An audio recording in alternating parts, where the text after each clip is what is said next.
सोचो कि तुम एक ऐसी जगह पर हो जहाँ पर ठंड इतनी कि सांस भी जम जाए। रात इतनी खामोश कि खुद की धड़कन भी सुनाई देने लगे। और फिर एक ऐसी चीख जो कभी किसी ने सुनी ही नहीं। बात है साल 1959 की, रशिया के एक सुनसान पहाड़ी इलाके की, जहाँ से 9 एक्सपीरियंस ट्रैकर गायब हो जाते हैं। पर जब उनकी बॉडीज मिलती हैं तो कहानी सिर्फ मौत की ही नहीं बल्कि डर की भी परिभाषा बन जाती है। जनवरी 1959 यानी कि साल 1959, जनवरी का महीना। एल्गोर डेल्टोव नाम का एक यंग लीडर और उसके साथ 9 स्किल्ड हाइकर्स, ये सब मिलकर बनाते थे एक experienced hiking team with a young leader, जो कि एक एक्सपीरियंस लीडर था, एल्गोर डेल्टोव। ये सब मिलकर निकलते हैं एक एक्सपीडिशन पर। उनका गोल बिल्कुल सिंपल था, उरल माउंटेन की टफ ट्रेन्स को कॉन्कर करना। सब लोग एक्सपीरियंस थे, स्ट्रॉन्ग थे और किसी भी सिचुएशन को हैंडल करने के लिए रेडी थे।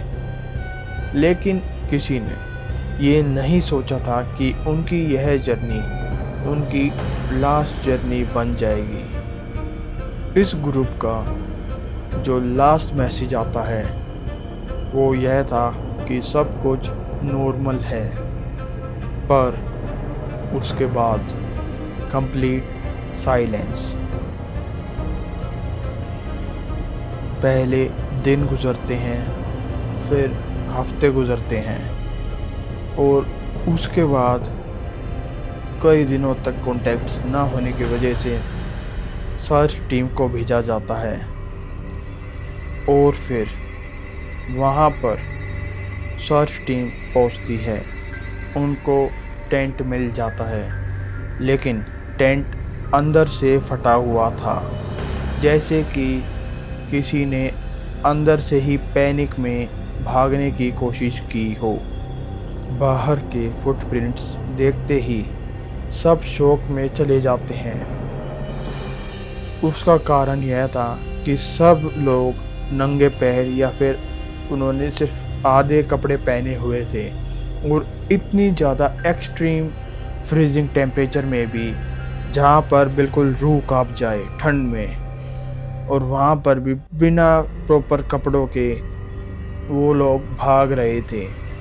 कुछ बॉडीज़ जंगल के पास मिलती हैं, कुछ पहाड़ों के नीचे और कुछ इतनी बुरी कंडीशंस में कि देखना भी मुश्किल था।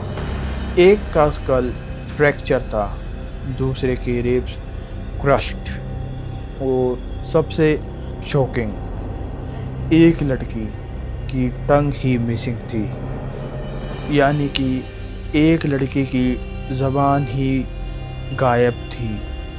और फिर इन्वेस्टिगेशन को स्टार्ट किया जाता है। जैसे जैसे इन्वेस्टिगेशन आगे बढ़ती है वैसे वैसे कन्फ्यूजन भी बढ़ती जाती है।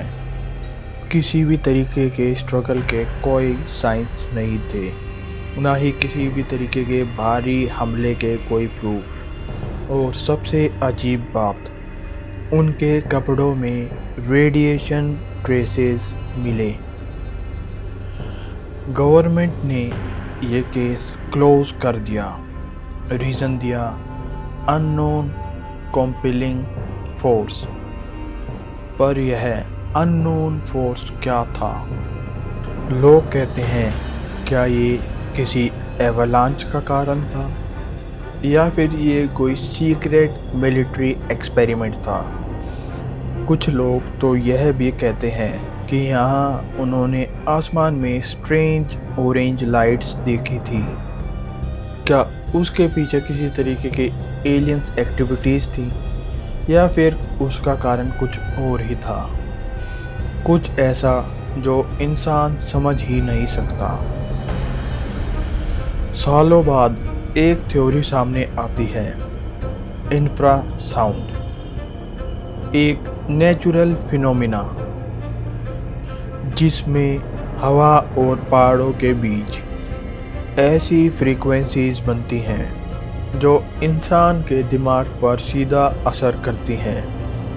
एक्सट्रीम फियर, पैनिक, हेलुसिनेशंस, मतलब उन लोगों ने कुछ देखा नहीं था, पर उन्होंने ऐसा फील किया जैसे मौत उनके सामने खड़ी है, और डर के मारे उन्होंने अपनी ही डेथ को इनवाइट कर लिया। आज भी डेल्टोव पास वही है, खामोश, ठंडा और बहुत सारे राजों से भरा हुआ। लोग आज भी वहाँ जाते हैं, पर रात होने से पहले वापस आ जाते हैं, क्योंकि कुछ आवाज़ें सिर्फ सुनी नहीं जाती बल्कि महसूस होती हैं। तो इस सब के पीछे क्या कारण है वो आज तक नहीं सुलझाया गया है। वह आज भी एक बहुत ही बड़ा अनसुलझा राज है। अब एक सवाल आप सबके लिए, अगर आप वहाँ होते और आपको बिना वजह डर महसूस होता तो क्या आप भागते या फिर आप सच में उसका सामना करते? तो इसका जवाब आप हमें कमेंट्स करके ज़रूर दें, और मिलते हैं एक और नई वीडियो में। तब तक के लिए good bye and stay tuned.